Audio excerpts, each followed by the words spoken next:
In this lecture, we want to talk about voice and some extra sentential terminology. So the sentence we want to be able to do this time is to be shown love need not be a bunch of problems. And this might sound a little bit archaic, and that's the point. We want to investigate that kind of stuff, but we also want to investigate this stuff here, like to be shown. So we see that we don't really know what this is called yet, but we know to be shown is going to be an infinitive phrase subject, and then we have need not be a bunch of problems. So need is something here. It doesn't look like things that we've had before that were introduced, but you might have an idea. So start with this information, we're going to have to talk about voice. And to talk about this information, we're going to have to revisit modals and these things called semimodals. So active voice. Active voice is exactly what you expect in your regular simple declarative sentences that we have been working on. So we call this the normal focus or default focus or unmarked focus. So the subject is the one doing the thing or experiencing thing, and the object is the thing being acted upon. So King Arthur attacked the warriors. Nothing special's happening with the verb here. We have the subject, this is the actor, and the warriors, which is the thing being attacked. So that's the active voice, and I'm pretty sure you're already comfortable with that as it is. The passive voice is derived from the active voice. So when you have something in the passive voice, you see what's called a passive be. So this is a new type of auxiliary element. It looks a lot like the progressive, but it's not. It's the passive, and that's because the verb comes with the past participle. So this would be like to say be seen. So if you have be seeing, this is what's called the progressive form, be seeing something. Be seen would be the passive form, and then if you had have seen, this would be the perfect form. So we have the perfect, we have the passive, and then we have the progressive, and we can combine all of these together. So what happens in terms of the sentence structure is the noun phrase that used to be the direct object in the active version now becomes the noun phrase subject of the passive sentence. What we also see is this were or was attacked, so past tense form, or sorry, passive form, um, with the transitive verb attacked. So we still say that it's transitive because we can include the original doer. We know that the warriors are actually the direct object in terms of what's happening logically, but grammatically it's the subject. So we're still going to say that the verb is transitive because there is an actor that could be included, and in which case this is King Arthur. So whether King Arthur is there or not, it's still a transitive verb. So this is what it's going to look like in a tree. So the original sentence is on the left. So this is the active sentence. The dog chewed the bone. Now to make this a passive, what we would do is we would make the bone the new subject, and we would make the subject now like into a by phrase.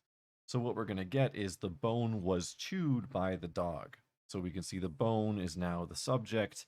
The dog is now going to be an object of a preposition in a prepositional phrase adverbial, and chewed is going to be a transitive verb. So we need to understand what the verb type is in the active form in order to understand what the verb is like in the passive form. They will have the same type. So try to passivize the sentence and then draw its structure. So pause the video, try it yourself, and now I will do this. So what we're going to do to passivize it is we're going to make the company, we're going to make that the new subject.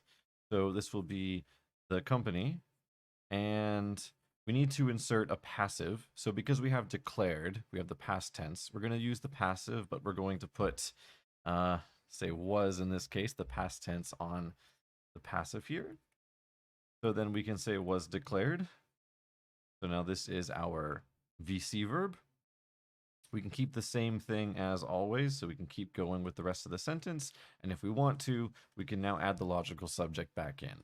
So by the CEO, and then this, the CEO is now going to be your new object of your preposition. And the company is going to be your new NP subject. So what is this going to look like in terms of a tree structure? Well, let's see. So I want this sentence, and we're going to make a new page. I'll put it at the bottom, and then we'll clean up some of this junk just to at least get it out of the way. So we'll start with some labeling. So the company, this is a definite determiner. Company is a noun. That's going to form together to make an NP subject, as we saw before, which will build up into our sentence. Was is a passive verb. So this will be our passive phrase, which will be our predicate in this sentence. Declared is going to be a VC verb, which connects to a VP. Passive phrase will take the VP as its complement, just like perfect phrases and progressive phrases do. We now have our adjective phrase, object, complement, bankrupt. And because we have by the CEO now as an optional phrase, this will be a prepositional phrase, adverbial, going to the preposition by, and then we'll have our NP object of preposition. That splits into a noun and a definite determiner. So that would be the structure for this sentence. The get passive is very similar to the regular passive, except it's formed with the auxiliary get or got. So we still label this as a passive, and we still see the past participle on the following verb.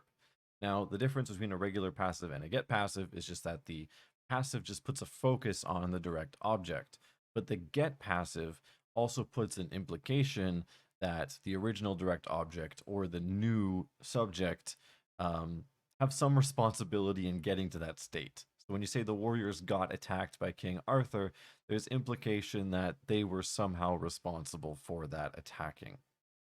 So the warriors got attacked by King Arthur. Got is taking our passive here, and attacked is going to be our transitive verb. And that's because in the original sentence, we would have King Arthur attacked the warriors. So that's a transitive verb. So that's how the get passive works. If you understand the regular passive, you understand the get passive. The middle passive is something that is sometimes discussed in English grammar books and sometimes not. You might hear it as middle passive voice, or you might hear it as something called an ergative verb. Now, middle passives are things that look like passives, but they're not. So the door opened. In this sentence, the door is the thing being opened, but the door is not the actor. It is the thing that is being affected by the verb. Or the cookies sold at the bakery. These are the actions being affected by the verb. In fact, what you can see here is we could just put in a were in each of these cases, and we would get a grammatical sentence. The door was opened, or the cookies were sold at the bakery. That would be grammatical. With the passive verbs, you can't just do that. You can't just stick another were in there. That's not okay. The sentence doesn't come out right. So this is what makes these verbs special, is that they have the meanings of passives, like the door was opened by somebody, the door opened. But in terms of its structure, it's more like an active sentence that just takes different meanings on its noun phrases. So the key there that you can check is, can you add were or was between the subject and the verb? That's how you can tell if it's middle passive. So let's try identifying the voice of each sentence. She must have been worrying all evening. I just see a noun phrase object as a subject. She's the one doing the worrying. This is just a regular active sentence. What about the fridge hadn't been cleaned in over a month? So I see here, I see a perfect, I see a passive, and I see a VT here. And I'm going to say this is passive because I can say the fridge hadn't been cleaned by X in over a month, or by Steve. So I can put in a name there, which means that there's a logical subject. So this is, in fact, a passive sentence. Okay, our customers are always treated with courtesy. Our customers are always treated by us with courtesy. So I see a passive and I see a transitive verb treated with a hidden logical subject not there.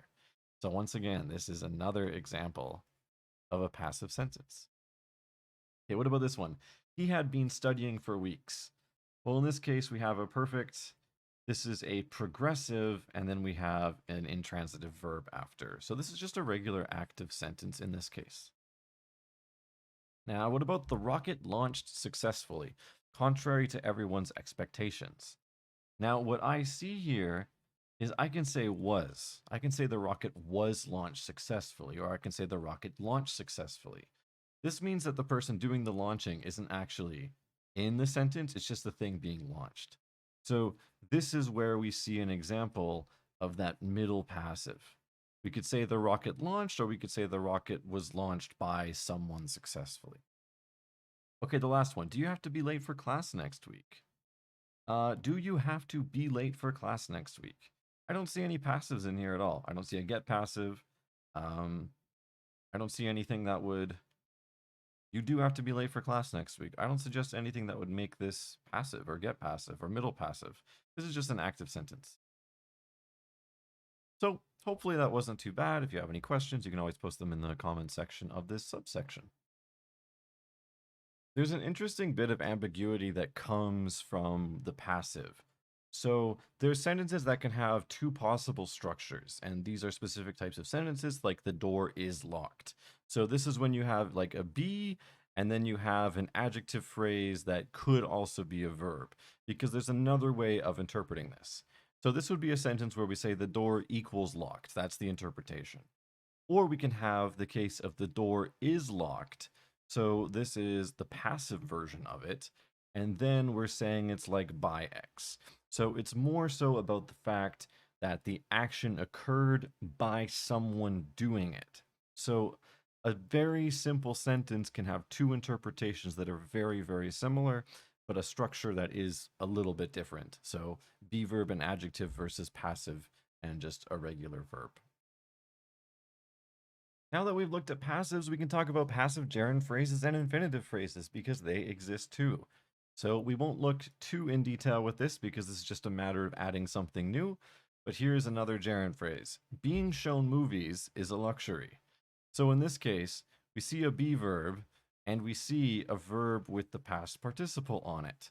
So even though we're in a gerund, we can still have that same structure. So now what we can do is we can just insert a new auxiliary element as the gerund. So this is a gerund on the passive, and that takes a verb phrase as a complement with the verb with the past participle. Being shown movies is a luxury. Now, with infinitive phrases, it's exactly the same thing. So I've chosen the same sentence. To be shown movies is a luxury. So let's take a look inside this infinitive phrase. We see to, the infinitive heading it, and now, instead of starting with a perfect phrase or a progressive phrase or just a verb phrase, we can now start with the passive phrase, to be shown. And once again, we see that verb with that past participle on it. So with that being said, try to identify the category and function of each of the underlined phrases here. So pause the video, try it yourself, and now here's the solutions. I want to be affected by climate change.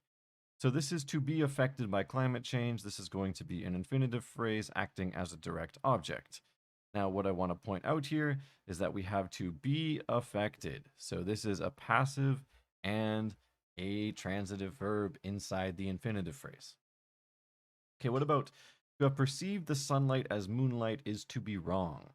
So the first one is an infinitive phrase, subject, and the second one is going to be an infinitive phrase, and it's coming after a be verb, so this will be a predicate nominal. And there's nothing passive going on in here. Okay, having run a mile is a good thing. This is a gerund phrase subject, nothing to do with passives in here. And should you suggest flying? This is a gerund phrase acting as a direct object, and there's no passives in there. So you're not going to see passives in every sentence, and it's not normal to do that. Most speakers speak in actives for most of the time, and they throw in passives every once in a while to emphasize a direct object if it comes up in conversation.